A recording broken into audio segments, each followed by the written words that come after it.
Hi, this is your $2 Tuesday movie critic. I'm here with another movie. This week I'm going to be reviewing the movie Think Like a Man 2 that's in theaters currently. It's currently #1 at the box office. It's Taraji P. Henson, Gabrielle Union, lot of people. Basically everybody that was, for the most part, the main ensemble that was in the cast for the original Think Like a Man is in this cast. So it's a great cast. There's still that sync there that's going on and that chemistry that was there before, only better in my opinion. This movie and the first are so much funnier than the first one, because this one, has some hilarious scenes in it, like completely hilarious scenes. And I was like, oh my gosh, the strip club scene, by far the most hilarious scene in the movie. The thing about this movie is that, unlike the first one, the original, it doesn't go like evenly keeled. On the original, it was funny, it was sweet, it was, throughout. There were no really hilarious scenes in it, but it was funny. It was like, makes you want to smile. There were some touching moments, and everything like that. So it was really sweet in it, and it could go as a comedy because it had the laugh moments. But the second one, this one, Think Like a Man 2, it was kind of funny. It was very slow in the beginning. I mean, you have to stick with it. I was like, okay. It had some kind of funny scenes, but for the most part, it was very slow beginning. It was a very slow beginning. They had the cliche kid with the saying inappropriate things, nothing too bad, but still, it was kind of cliche. And I was glad though that they didn't drag that on. And oh my gosh, the worst part of the movie for me was Kevin Hart as the narrator. Kevin Hart is hilarious throughout the movie, but he should never, ever, ever narrate again, because I think he's funny verbally and visually. I think you have to see him and hear him at the same time. Just hearing him, for the most part, it sounded like he was yelling at the audience, and there was no up or down with it, no even kill or anything like that. It was just yelling at the audience, and I think that's just the way he talks. And he probably was using facial expressions when he was doing it, but because he was narrating it, it didn't come over the way I think he wanted it to. That was the worst part of the movie for me, him narrating. There were some parts of the movie that, where they were talking about, one of the guys that had a past, Zeke the Freak. And yeah, and so they had some of his people that he knew back in the day that would come up to him and make comments, and that was funny. One of the last ones that they did, it was like kind of ridiculous because you couldn't even hear what they were really saying. It was just she knew him from her past, and that was about it. They said some words, but you didn't really hear what they were saying. And unlike the rest of them, it wasn't funny or anything. It was just okay there. And I'm like, who was trying to put her in a movie?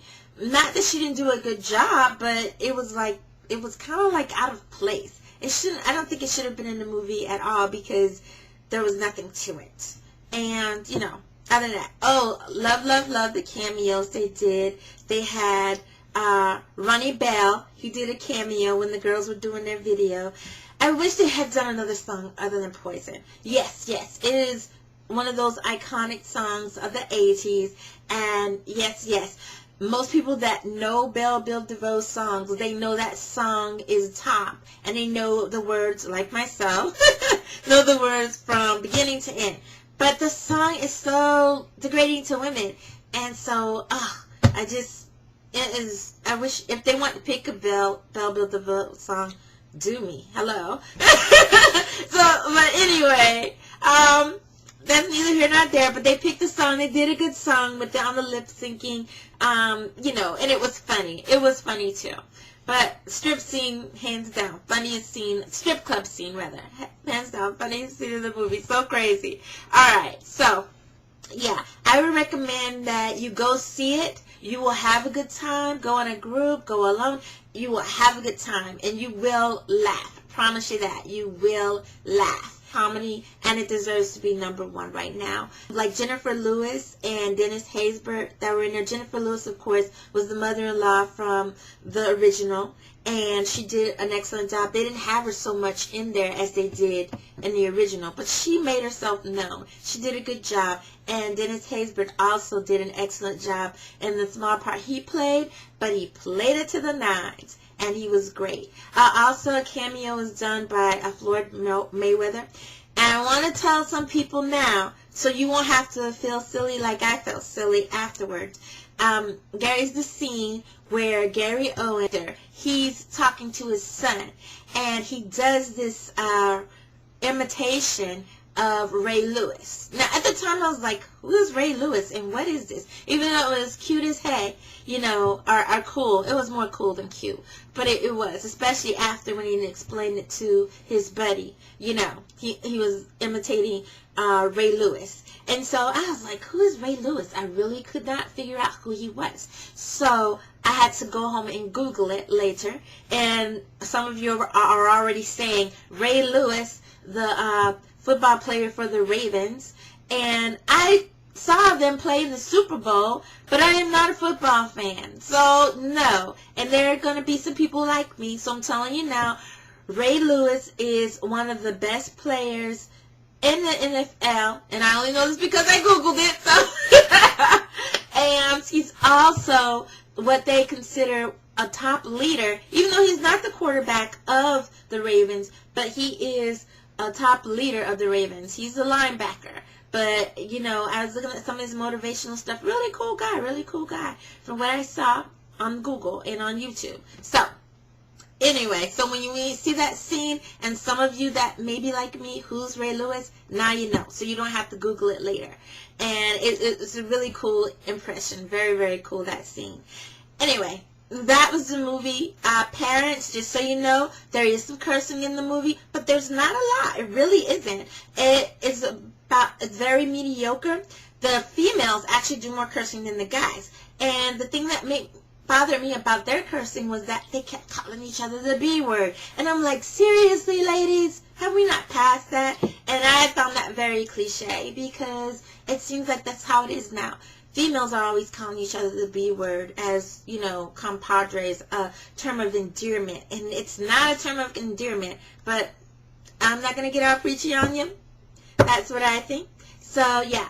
Other than that, there's not a lot of cursing. It's actually a really cool movie. Now, there was another movie that you guys know, The Best Man. And I was kind of like comparing it to The Best Man. The Best Man 2. You know, there was a sequel that came out last year, The Best Man 2. And I thought it was going to be like that, where I love The Best Man. So I expected The Best Man 2 to be better or at least the same.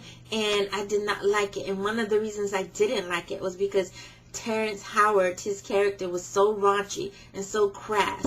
It just, any scene he was in, I was just like, ugh. And he was in most scenes. So it just really messed the movie up for me. So I kind of like thought, you know, this being a comedy, and not necessarily a comedy with black people in it, just another comedy. And I know sometimes people try and go for that laugh a little bit too much in the sequel to make it good or better. And Think Like a Man was a really, really good movie, really, really good comedy. I thought I may get a lot of that crassness, but there was none. There wasn't. Even the cursing that they did, it wasn't crass. So, the movies that I am comparing this to, so the first one is Mother-In-Law. Now, this movie came out ages ago, and it starred Jennifer Lopez, Wanda Sykes, and Jane Fonda. Nobody really knows who the guy was. I mean, some people may remember his name, but he was pretty much insignificant because these three ladies were really the stars of this movie, you know. And actually, Jennifer Lopez kind of like was in the background. It was really Wanda Sykes, Jane Fonda show. And this was based off the mother-in-law that Jennifer Lawrence played in the movie. She was, you know, way more hilarious in the original, but, you know, she was there to still protest her son marrying this older woman who's been married before, who has a son, you know. And so she's still there sniping at her, saying, okay, but she's not as brass as she was in the original. Anyway, so it brought me back to Mother-In-Law, where, you know, Jane Fonda's character was pretty much telling her son, there is no way you're going to marry this woman. And she does everything in her power to make Jennifer Lopez look bad. And Jennifer Lopez pretty much retaliates. And it becomes a war of the mother-in-law to be versus the daughter-in-law to be. And Wanda Sykes is pretty much in the middle, just refereeing, pretty much laughing at both of them. And it's just crazy. That's a funny movie. Just because Wanda Sykes and Jane Fonda are so hilarious in it. The other movie, old school movie, is, I kind of like to stuck this in, Bachelor Party. And this was old 80s movie. I think the early 80s, actually. Bachelor Party. And I think this was the first movie, if not one of the first movies, that Tom Hanks starred in.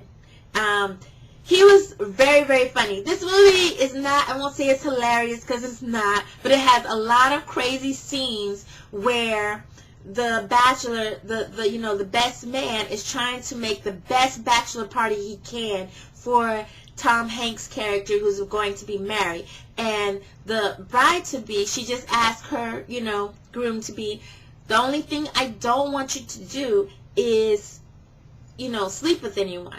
Do you want to, and I think she even asked him not to have a stripper, but she definitely makes him promise, I don't want you to sleep with anyone. And he says, I'm not going to sleep with anyone.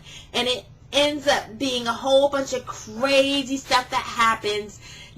Craziness ensues, as the saying goes. And it's all because the guy is trying to make his buddy's last night as a single man the best. Now, actually, Bachelor Party, they had more fun in Bachelor Party, the movie, than these guys had in Think Like a Man 2. Actually, the women had all the fun in Think Like a Man 2. The guys were, lagging it. And Kevin Hart was trying his best to have the best kind of party he could for his friend, that's getting married, Terrence's character that's getting married. He's trying to have the best, bachelor party, but everything goes wrong, especially when he finds out about the money. And you'll see what I'm talking about when you see the movie. Then things go way downhill for him.